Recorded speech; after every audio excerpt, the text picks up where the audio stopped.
Isang napakasaya at napakagandang umaga lambak ng Cagayan at Reyong Dos. Welcome na naman dito sa isang napakagandang morning show. Magsama-sama na naman tayong muli sa isang talakayan, kwentuhan at balitaan. Dito sa Startup Morning ng mga ka-good vibes. Ito ang Talk TV Cagayan Valley!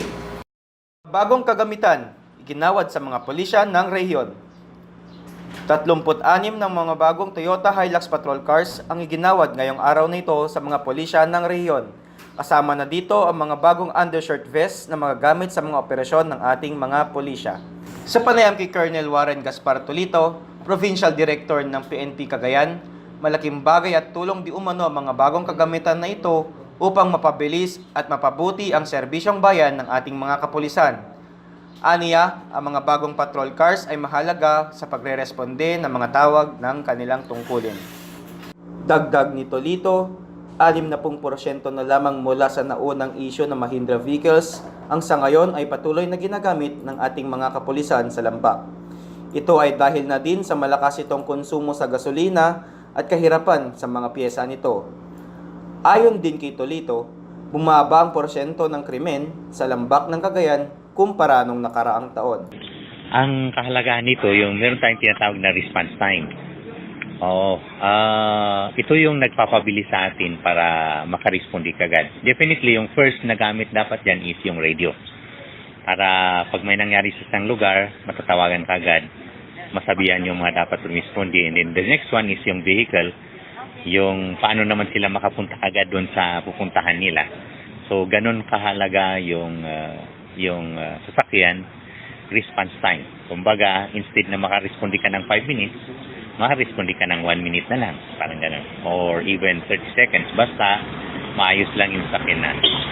Sir, bilang part po ng modernization plan po ng ating gobyerno, ano na po ang ating gagawin dun sa mga hindi na po tumatakbong mga gamit ng ating gobyerno o hindi na pa napapakinabangan? Sinasabit natin yan, ginagawan ng assessment, yung inventory, and kung talagang hindi na talaga pwedeng beyond economic repair, i-declare yan as beyond economic repair para ma-dispose yung mga parts na yan as salvage value, ang tawag nila dyan. At ibenta na ng PNP yan, yung bakal, ibenta na nila yan para may dagdag doon sa succeeding procurement natin ng mga vehicles. Sa lambak ng Cagayan, sir, ilang porsyento pa rin po ba ang tumatakbong gamit ngayon ng mga kapulisan in terms of Mahindra vehicles, sir? Parang mababa na eh. I think talagang common yan. Even when I was at the national headquarters, ang comments talaga dyan ay mahina yung Mahindra. Yes, sir. Masyadong malakas sa ang consumption, ang hirap ng piyesa, at mahirap yung pagpaparepair. So, yan yung isa sa mga kanya. I think parang mga 60 na lang. 60 na lang, sir. 60%. Dahil nga doon sa hirap ng maintenance niya. Saka wala itong piyesa dito sa Walang Pilipinas. piyesa. Oo. Yan yung isang malaking problema natin dyan. Yes, sir. In terms of drug war, ano po yung ating masasabi tungkol dun sa mga kapulisan natin na sangkot sa pinagbabawal at tulak ng droga, sir? Very sad na pa yun. But sabi naman natin sa mga tropa natin na never dip their fingers dyan sa drugs na yan. Kung meron silang mga informant, be it informant, pero never na mag-dip ng maging ma-involved dyan sa kanayan. Droga. Sa droga.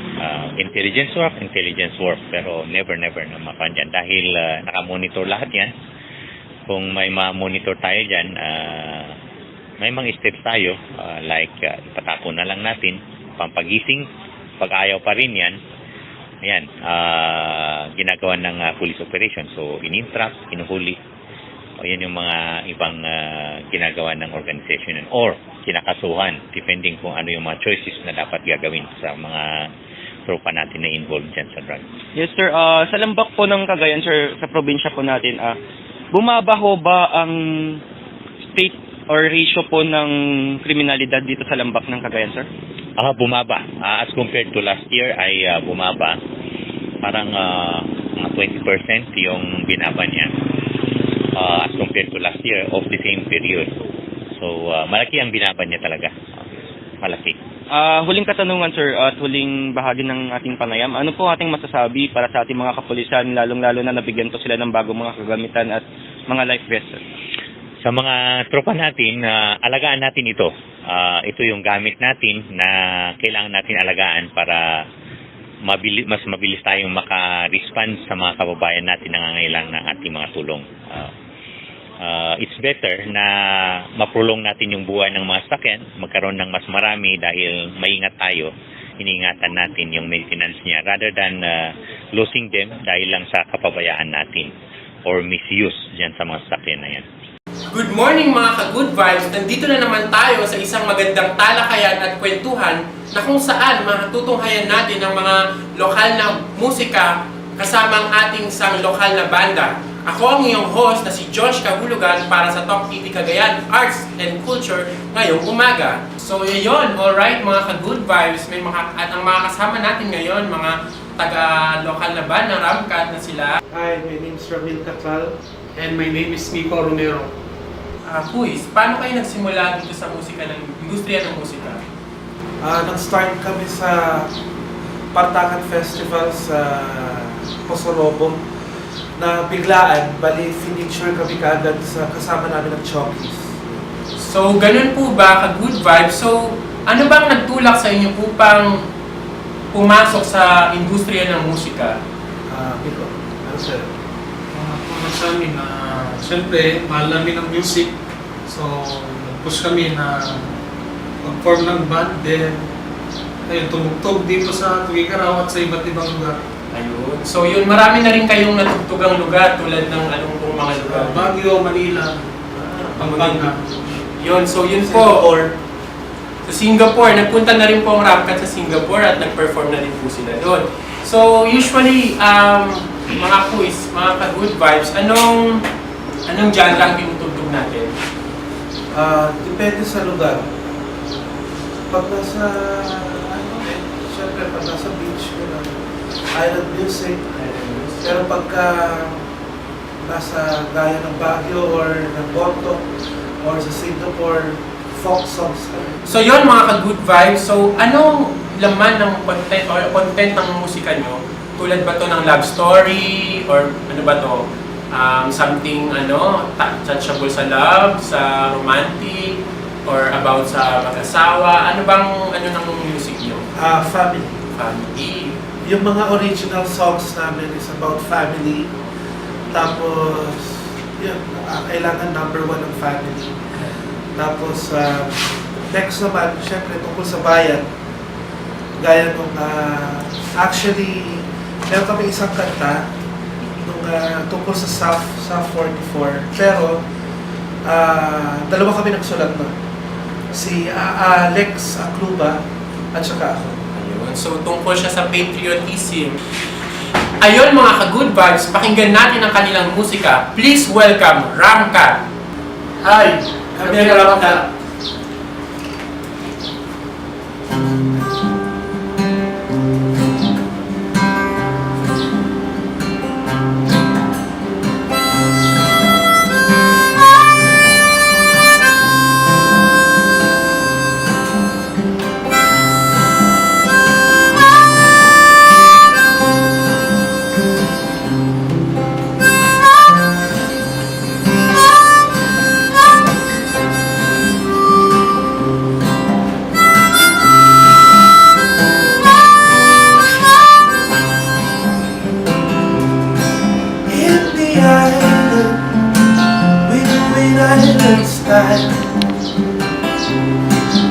From the mountains to the ocean, from the windward to the leeward side.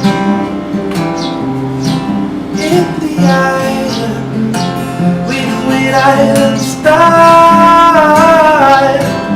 From the mountains to the ocean, from the windward to the leeward side. Mama in the kitchen cooking dinner real nice. Beef stew on the stove, lovely salmon on the ice. We eat and drink and we sing all day. Curry and pila in the old Hawaiian way. In the island, we do it island style. From the mountain to the ocean, from the wind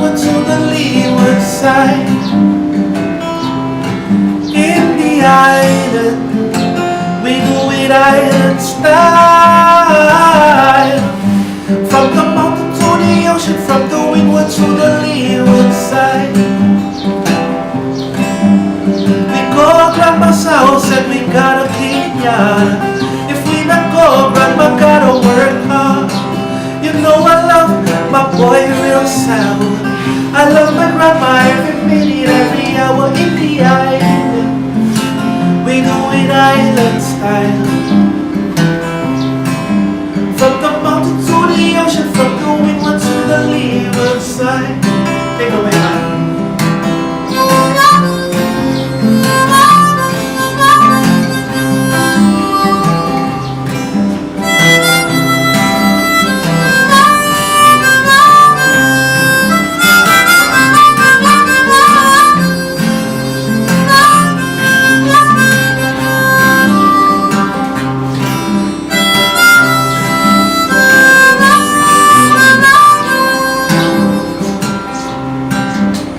Mama's in the kitchen cooking dinner really nice. Beef stew on the stove, lovely salmon on the ice. We eat and drink and we sing all day. Kawi and Pila in the old Hawaiian way. In the island, we do it island style. From the mountain to the ocean, from the windward to the leeward side. In the island, we do it island style. From the mountain to the ocean, from the windward to the leeward side. From the mountain to the ocean, from the windward to the leeward side. From the mountain to the ocean, from the windward to the leeward side. Hello, kami ang Ramcat at this is our original song entitled I Want It to Rain.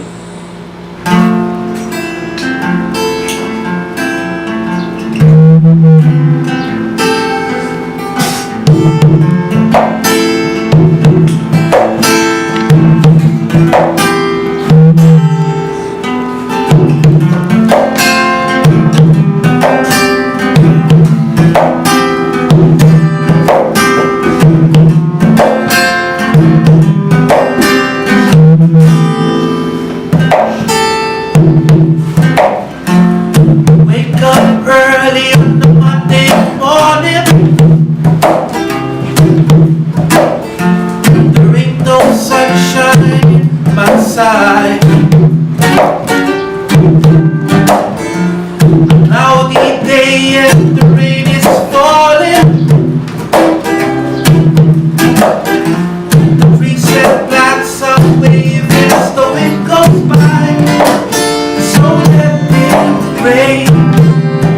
Rain,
Ram, saan namin kayo pwedeng abangan at saan namin pwede kayo mapakinggan? Meron po ba kayong local band or local jam dito sa Tuguegarao City? Yes, pwede nyo kami na abangan dito sa every Wednesday and Sunday dito sa Traffic Jam sa may Mabini. At saka may mga parating kami mga events. On August meron kami gig sa Sagada and Baguio City. You can add us on Facebook, Traffic Jam Resto Bar, or you can add me, Ramil Catral. My Facebook account is Miko Romero, then like the page Traffic Jam Tuguegarao City. Sa mga parating na musicians, always be humble and always create. Yun. Sa mga nagpapalak, gawin na lang kung ano yung music, so i-push nyo. And then, lakas ng loob lang. At saka, huwag magpapadala dun sa sinasabi ng iba. Ako po si Josh Kahulugan para sa Arts and Culture. Ayan, abangan naman natin ngayon si Melissa Stevens Peña para sa Public Service.